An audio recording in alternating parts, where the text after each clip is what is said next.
Jemaat Tuhan yang kekasih, mengawali renungan kita pada saat ini ada sebuah video yang sangat menarik untuk kita ikuti bersama, khususnya kata-katanya yang sangat inspiring.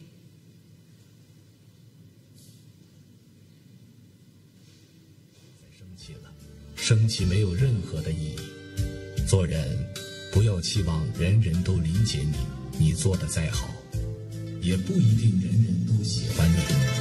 你做的再多，不一定人人都说你好。一样的嘴，不一样的说法；一样的眼，不一样的看法。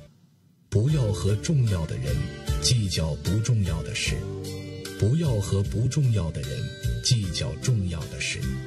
做事无需让人理解，只需尽心尽力。做人不必讨人喜欢，只需问心无愧。做好自己，其他的交给时间。别再生气了。 Terima kasih.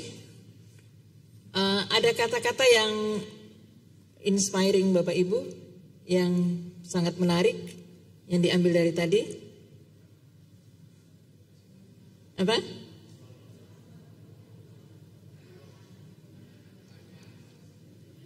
Nggak bisa baca ya? Ya, video itu singkat tapi dia punya makna yang sangat luar biasa. Pasti kata pertama yang dari video yang muncul itu apa? Jangan marah. Kata pertama dari video itu jangan marah. Tidak semua orang punya pemahaman yang sama dengan kita. Jangan marah. Tidak semua orang menyukai kita. Jangan marah. Tidak semua orang punya cara pandang yang sama dengan kita. Yang ingin kita lakukan adalah lakukanlah yang terbaik dan Tuhan akan menyelesaikan yang sisanya. Do the best and God will finish the rest. Jadi ada sesuatu yang tidak bisa kita lakukan, jangan paksakan untuk kita lakukan. Itu urusan Tuhan. Lakukan yang terbaik bagi kita. Jangan paksakan orang untuk melakukan kebaikan kepada kita. Jangan paksakan orang untuk memiliki pemahaman yang sama dengan kita. Jangan paksakan orang untuk tidak menyukai orang yang tidak kita sukai. Semua orang tidak sama. Kita tidak bisa merubah seseorang.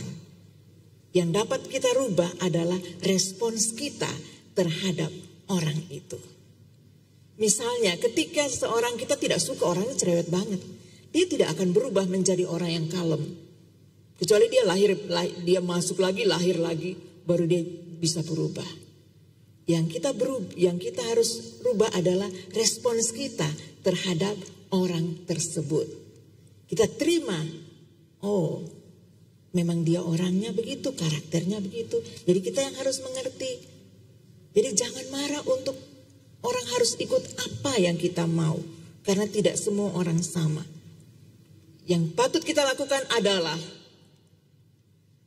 lakukan yang terbaik. Dan sisanya Tuhan yang menyelesaikannya.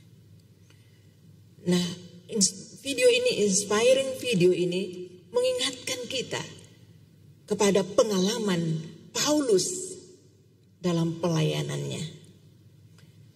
Paulus menulis kitab Efesus ini ketika dia ada di dalam penjara. Ya. Kalau kita baca ayat 20 itu sungguh sangat menyedihkan. Kalau kita bacakan dengan hati, dengan sepenuh hati. Dia katakan begini, berdoalah supaya dengan keberanian aku menyatakannya sebagaimana seharusnya aku berbicara. Kalau kita dengar kata-kata ini dengan hati, apa yang dirasakan oleh Paulus pada saat itu? Apa yang dirasakan? ada kesedihan yang luar biasa. Tapi kesedihan yang diliputi oleh rasa syukur. Dia tidak menyalahkan Tuhan bahwa karena pemberitaan Injil yang saya lakukan, saya harus masuk penjara. Dia tidak menyalahkan pengikutnya, mengapa mereka tidak membela dia. Dia juga tidak ada niat untuk kembali kepada imannya sebelumnya. Dia tidak mempersalahkan siapapun ketika dia ada dalam penjara sebagai hukuman karena pekabaran Injil. Apa yang Paulus lakukan dengan realita kehidupan yang ia alami dalam kesedihan pada saat itu adalah bersyukur dan bersukacita. Makanya surat Filipi juga ketika dia tulis itu, dia ada dalam penjara. Surat Filipi dikenal sebagai surat sukacita. Bersukacitalah senantiasa. Sekali lagi aku katakan bersukacitalah. Nah, di dalam pembacaan kita Efesus, dia mengatakan dan mengingatkan pengikutnya di Efesus terhadap keadaannya di penjara. Berdoalah. Tidak usah takut dengan orang-orang yang ada di sekeliling. Ya, kadang ketika mereka melihat pemimpinnya sudah masuk penjara, pasti ada ketakutan kan. Tapi dia menguatkan mereka dari dalam penjara. Mau mengatakan bahwa nothing, ya, tidak ada sesuatu yang perlu disesalkan dan ditakutkan. Yang kalian harus lakukan pada saat ini adalah bersyukur dan berdoa. Jadi pembacaan kita pada saat ini ayat 18 sampai dengan ayatnya yang ke-20. Mengingatkan jemaat di Efesus dari Paulus yang ada di penjara untuk berdoa bukan hanya bagi dia. Dia tidak selfish. Dia tidak mementingkan dirinya sendiri dengan mengatakan berdoa untuk aku. Tapi dia juga berkatakan berdoa untuk orang kudus. Ya. Baru terakhir dia katakan berdoa jugalah untuk aku. Ya. Supaya aku bisa bersaksi. Ya. Dia bisa bersaksi di pengadilan tentang apa yang dia lakukan. Dan dia tetap bertahan untuk pemberitaan tentang kasih Tuhan. Tidak ada sedikit pun rasa takut di dalam dirinya. Dia mengatakan apapun yang terjadi yang dia tidak bisa lakukan itu urusan Tuhan. Kematian yang ada di depannya itu urusan Tuhan. Yang ada di depannya adalah bagaimana dia berjuang memberitakan Injil dan bersyukur. Dia mengingat ya, pengikut-pengikutnya yang ada di luar sana dan dia menghibur mereka. Dan surat Paulus pada jemaat Efesus ini begitu menguatkan mereka. Kalau kita lihat mulai dari ayat 10, dia mengingatkan mereka untuk mempersenjatai diri dengan perlengkapan rohani. Tidak ada gunanya perlengkapan duniawi, tapi perlengkapan rohani yang harus mereka kenakan menghadapi realita kehidupan pada saat itu. Karena ada kebencian terhadap Paulus dan pengikut-pengikutnya. Dan satu senjata yang mereka harus gunakan pada saat itu adalah doa. Tema kita pada saat ini adalah berdoa bagi orang lain. Menurut Paulus, ya, ketika kita berdoa kepada orang lain, kita merasa bahwa kita tidak sendiri di dalam perjuangan hidup ini.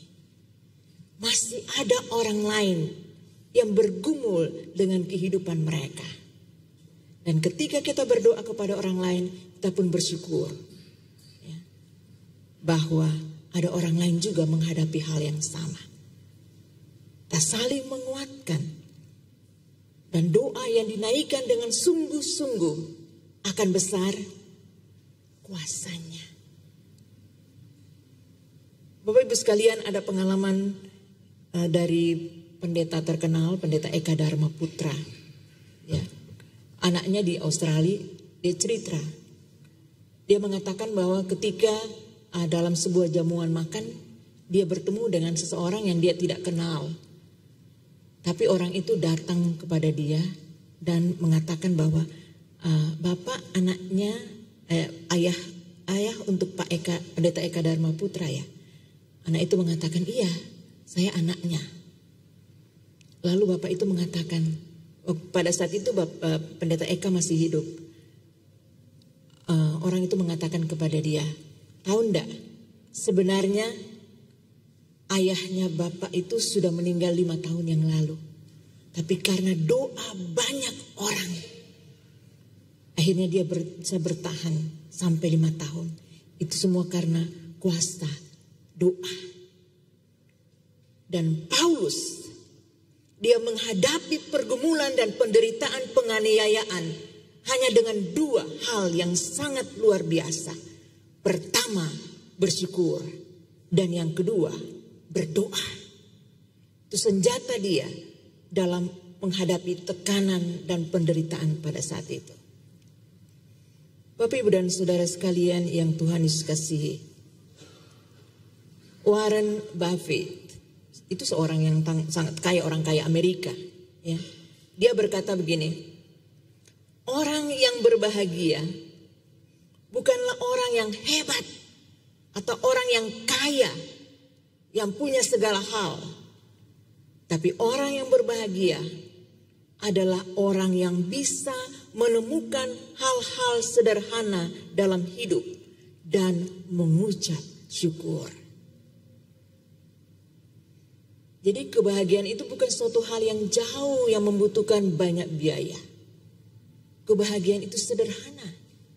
Bagaimana kita mengucap syukur dengan hal-hal yang sederhana dalam kehidupan kita. Dan tidak membandingkan diri kita, apa yang kita miliki dengan orang lain. Karena Tuhan mencurahkan berkat kepada kita sesuai dengan kebutuhan kita. Sehingga kita tidak bisa menyamakan diri kita dengan orang lain. Bapak, Ibu dan Saudara sekalian yang Tuhan Yesus kasihi, jemaat di Efesus, ya, ketika Paulus mengalami pergumulan, mereka goncang. Ya. Itulah sebabnya Paulus menulis surat kepada mereka dalam penjara. Mereka harus berdoa. Itu satu-satunya hal yang bisa menghubungkan Paulus dengan mereka adalah doa. Di dalam doa kita bisa berjumpa dengan orang-orang yang tidak bisa kita jangkau dengan fisik. Tapi di dalam spirit kita berjumpa dengan mereka. Oleh sebab itu di dalam pembacaan kita melihat ada beberapa hal yang kita perlu perhatikan di dalam doa. Paulus menekankan untuk berdoa di dalam roh. Apa artinya berdoa di dalam roh?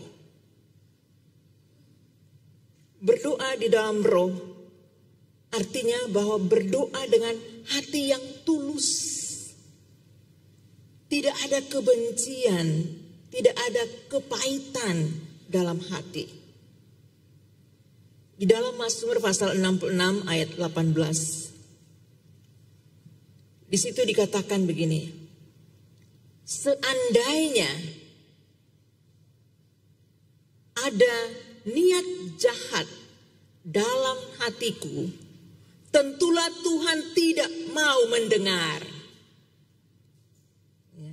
Mazmur 66 ayat 18. Seandainya ada niat jahat dalam hatiku, tentulah Tuhan tidak mau mendengar. Jadi kalau kita ada dalam berbagai pergumulan, kita berdoa, doa tidak jawab-jawab, mari kita melihat untuk berdoa di dalam roh, yaitu dengan ketulusan hati. Ya. Hati yang penuh dengan syukur tanpa ada kepahitan di dalamnya. Yang kedua, berdoa dengan roh itu adalah, berdoa dalam roh itu adalah berdoa dengan sungguh-sungguh. Artinya tidak mendua. Ketika kita mau berdoa meminta sesuatu dari Tuhan, kita pasrah sepenuhnya pada Tuhan. Percaya bahwa Tuhan akan menjawab kita. Ya. Yakobus mengatakan bahwa doa yang dinaikkan dengan sungguh-sungguh akan besar kuasanya. Kesungguhan hati akan besar merubah hati Allah. Kesungguhan kita akan dapat merubah hati Allah. Kita ingat peristiwa Yunus, ya. Ketika Raja Niniwe dan semua orang Niniwe berdoa minta ampun kepada Tuhan. Apa yang terjadi? Tuhan merubah. Tergeraklah hatinya, rubah plan. Akhirnya Yunus marah. Tuhan tidak jadi menghancurkan mereka karena mereka berdoa kepada Allah dalam kesungguhan hati. Berdoa dalam roh, berdoa tanpa ada kedengkian, ada kejanggalan, ada kepahitan, dan berdoa dengan sungguh-sungguh. Yang berikut berdoa dalam roh itu kita lihat dalam Matius 26 ayat 41. Kita bisa membaca dalam Matius 26 ayat 41.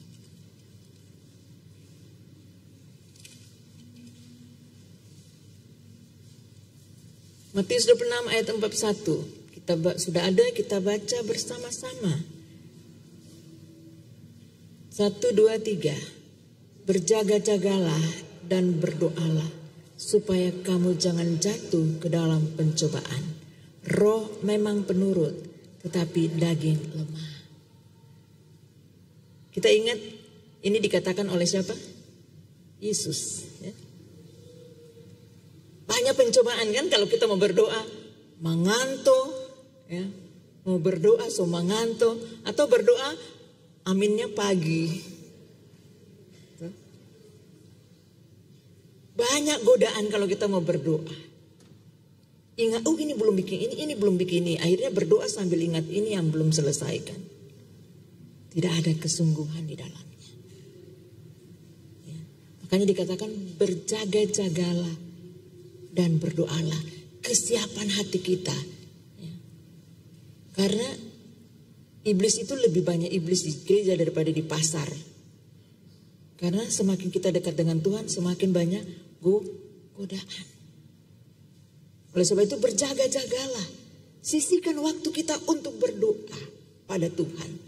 Apalagi kita sebagai PKLU. Ya.